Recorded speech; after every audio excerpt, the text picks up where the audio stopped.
देश के जज भी क्या योगी के एनकाउंटर मॉडल पर ताली बजा रहे हैं? क्या सभी जज योगी के साथ आ गए हैं? अगर सुप्रीम कोर्ट से लेकर हाई कोर्ट तक साथ हैं, तो फिर तय हो चुका है, एनकाउंटर ही भारत का न्याय समझिए। 40 साल में काम कोर्ट नहीं कर पाई, वो 6 साल में योगी ने कर दिखाया। क्या इसलिए जज भी चुप रहना चाहते हैं? सुप्रीम कोर्ट को बुलडोजर से आपत्ति नहीं, तो क्या महाभारत के युद्ध की तरह योगी के साथ पूरा सिस्टम आ गया है? यूपी में एनकाउंटर पर एनकाउंटर, खुलेआम गाड़ी पलटने का दावा, अपराधियों के परिजनों का रोना और पीड़ितों के आंसू सूखने से पहले सड़क पर इंसाफ का होना, ये सब बाबा के आने के बाद सामान्य सा हो गया है। न्यायपालिका, कार्यपालिका, विधायिका और पत्रकारिता संविधान के सबसे मजबूत और लोकतंत्र के चारों प्रहरियों को आखिर क्यों लगने लगा कि योगी सही है?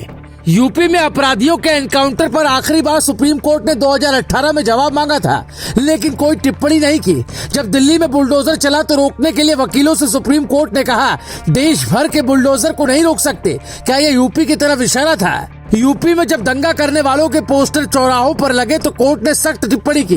पवन खेड़ा जैसे नेताओं की गिरफ्तारी पर सुप्रीम कोर्ट बोला, लेकिन अतीक के गुर्गों का एनकाउंटर हो गया। उसकी पत्नी और बहन रोने लगी कि एनकाउंटर कर देंगे, पर कोर्ट कुछ नहीं बोला।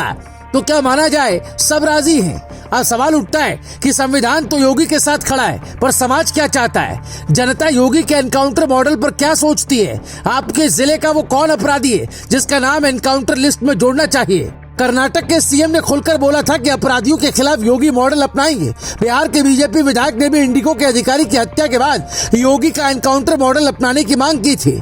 90 के दशक में जब मुंबई में पुलिस ने माफियाओं के खिलाफ एनकाउंटर करने शुरू किए, तो इसी तरीके से सब साथ आए और लगभग गैंगस्टर्स का सफाया हो गया।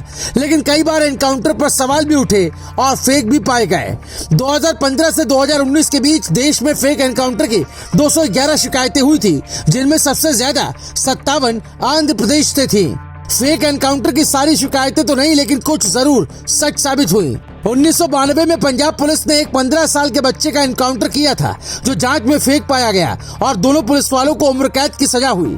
जुलाई 2009 में उत्तराखंड पुलिस ने एक युवक का एनकाउंटर किया था, जो बाद में फर्जी पाया गया और आरोपी पुलिसकर्मियों को उम्र कैद की सजा हुई।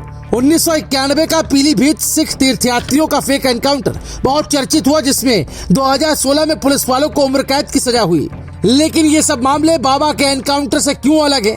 क्योंकि यूपी में जो एनकाउंटर हो रहे हैं वो सभी छठे हुए अपराधी हैं। इसलिए उनके साथ न जनता जुड़ रही है और न ही न्यायपालिका और पत्रकारिता को किसी तरह की सिंपैथी हो रही है। पहले अतीक की पत्नी ने सीएम को पत्र लिखा, फिर बहनों ने प्रेस कॉन्फ्रेंस की। जिस उस्मान का एनकाउंटर हुआ, उसकी पत्नी ने कहा कि माना वो अपराधी था, लेकिन एनकाउंटर क्यों किया? 2-4 साल की सजा दे देते। इस पर जनता बोली कि जब ये दूसरों को मारते तब घर की औरतें उनसे सवाल क्यों नहीं करती? कौन नहीं जानता कि अतीक ने कितनों के सुहाग उजाड़े, कितनों की कोख सुनी की और कितनों के सहारे छीने। अब जब खुद पर आई है तो सही भी गलत लग रहा है। Bureau report, global Bharat TV.